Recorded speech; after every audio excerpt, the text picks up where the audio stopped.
Hello, internets! Welcome back to the Xenoblade Chronicles 2 Superboss Showcase. And today we're going to be looking at probably the most gimmicky out of all the super bosses. This is going to be Chickenheart Dagmara, and when I say gimmicky, I mean like gimmicky. It's like all evasions, meaning you can't make use of your critical recharge arts. There's very little you can do against this guy, and he can constantly knock you down.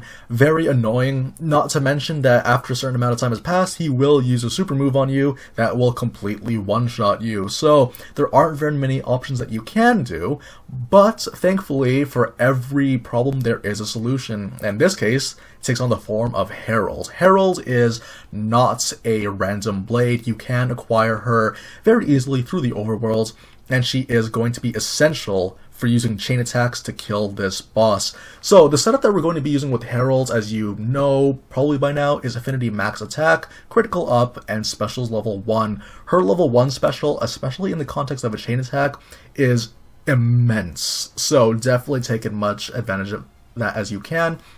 Of course, the thing about Herald, she does the most damage when she has max affinity with the driver. That's a little golden line between herself and the driver, so you're going to be on the lookout for that before you press that plus button.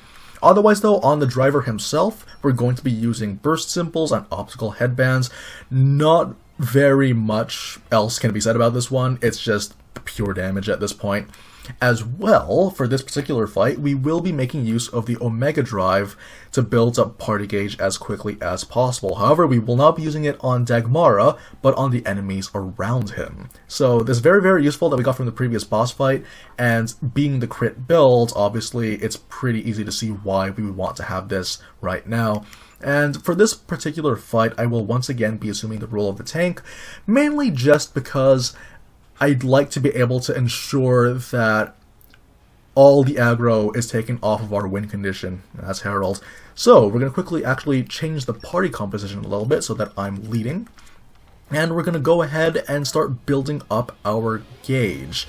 Building a party gauge is pretty simple. There are plenty of enemies around here that you can do that for. And honestly, even once like the battle ends and then your gauge starts dissolving, it's still pretty easy to build it up in the fight in question. So here we go, start things off. And we do have battle tops, that's gonna be nice for us. Should be able to get enough aggro for everyone. Yeah, see if we can get a topple. And some extra damage. I think we're pretty much good to go. I made a mistake, I got excited and I decided to press the A button to see if I can get some specials, but I forgot how slow this was. But yeah, you see we're building up meter really quickly. Again, thanks to the fact that we have Rex with a Omega Drive. So it's going to be quite a bit of damage here.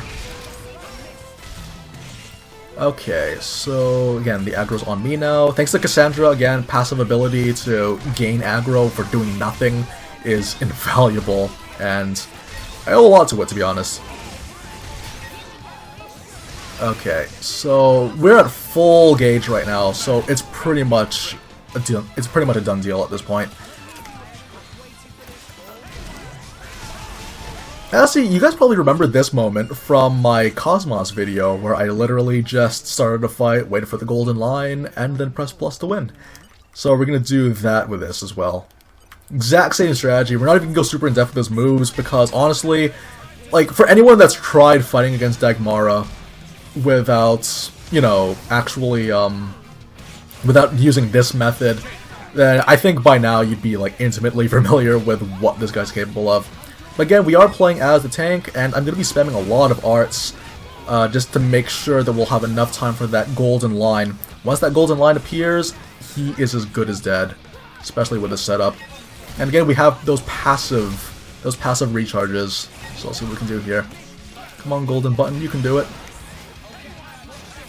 There we go, and he is dead. You'll also notice that there will be times where the game glitches out and decides, you know what, we're not gonna let you finish the chain stack. I don't know if they patched it or not, but it is an annoyance, so don't think that you're guaranteed to win just because you have a bunch of orbs, if you somehow manage to do that. And now it's time for the fireworks. This is very satisfying, just mash the B button to kill an enemy. It's great. But that's basically how you do it though. Honestly, it's not the most fun or in-depth thing in the world. Well, I find it fun, personally, because of how frustrating this guy is. But, honestly though, that is basically the method for fighting against him. He is meant to be unfair, just due to the fact that he's constantly knocking you down and dodging all of your attacks so that you can't get your offense going. The thing is though, once you beat him again, like you can at least say that you've beaten him.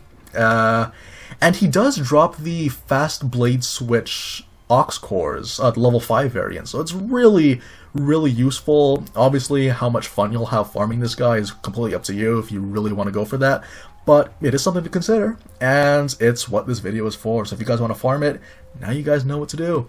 So anyways guys, thanks very, very much for joining me on this admittedly brief battle, but honestly, the shorter this battle goes, the better, so just keep that in mind. So guys, thanks for watching, and as usual, see you next time.